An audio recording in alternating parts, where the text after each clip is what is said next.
ওসমান হাদির এই পর্যন্ত সর্বশেষ যে আপডেটটা পাওয়া যায়, আপডেটটার মধ্যে আমরা দেখতে পাচ্ছি যে মস্তিষ্কের অপারেশন তার সম্পন্ন হয়েছে। মাথার ভিতরে গুলি ছিল না, গুলি একদিক থেকে ঢুকে অন্য দিক থেকে বের হয়ে গেছে এবং আইসিটি স্ক্যানে এটা দেখা যাচ্ছিল যে সেটা বুলেট যেদিক থেকে ঢুকেছে সেটা ভাঙা হাড়ের অংশ বিশেষ এবং সেগুলোকে বের করা হয়েছে। এবং সবথেকে আশ্চর্যজনক বিষয় হলো তার খুলির একটা অংশ কেটে রাখা হয়েছে যেন মস্তিষ্কের চাপ না হয়।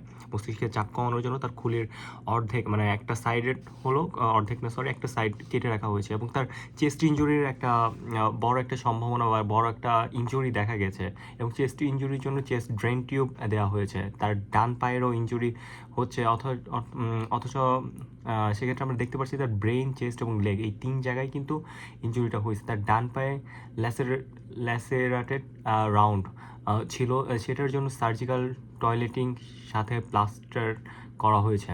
হাদিকে এই মুহূর্তে এভার কেয়ার হসপিটালে নেওয়া হয়েছে ঢাকা মেডিকেল থেকে। ঢাকা মেডিকেলের কোমায় ছিল উনি, ওনাকে বেটার ট্রিটমেন্টের জন্য এখন এভার কেয়ারে নেওয়া হয়েছে এবং মাল্টিপল যেই নট সিগন্যাল, যে গান শটের মাধ্যমে তার ম্যাসিভ ইঞ্জুরি করা হয়েছে। তার কিন্তু একটা গুলি হয়নি, তার কিন্তু মাল্টিপল গুলি দেওয়া হয়েছে এবং এর মাধ্যমেই কিন্তু একটা ব্রেনে গেছে, একটা চেস্টে গেছে এবং একটা লেগে ছিল এবং যিনি গুলিটা করেছেন তিনি কিন্তু রানিং অবস্থায় ছিলেন, মোটরসাইকেল রানিং অবস্থায় ছিলেন এবং ওই মুহূর্তে তাকে তিনটার অধিক গুলি করা হয়েছে, কিন্তু 3টা গুলি আর কি একটা তার ব্রেন, চেস্ট, একটা লেগে লাগছে এবং মূলত তাকে একদম সম্পূর্ণভাবে শেষ করার জন্যই কিন্তু এরকম করা হয়েছে। এবং যে গুলিটা করছে তিনি যে একদম ট্রেন্ড শুটার, এটা স্পষ্টভাবে এটার প্রমাণ পাওয়া যায়। এবং ব্রেনের ইঞ্জুরিতে আসলে ভালো খারাপ মন্তব্য এই মুহূর্তে ডক্টররা করতে চাচ্ছে না। অবস্থা যে কোনো সময় আরও খারাপ হইতে পারেন, আবার আস্তে আস্তে উন্নতির দিকেও হইতে পারেন এবং ডক্টররা বলছে তারা এখন ফাইনাল বা সিরিয়াস কিছু মন্তব্য করতে চায় না। মন্তব্যের জন্য তাদের আরও ওয়েট করতে হবে, তাদের আরও সময় দিতে হবে এবং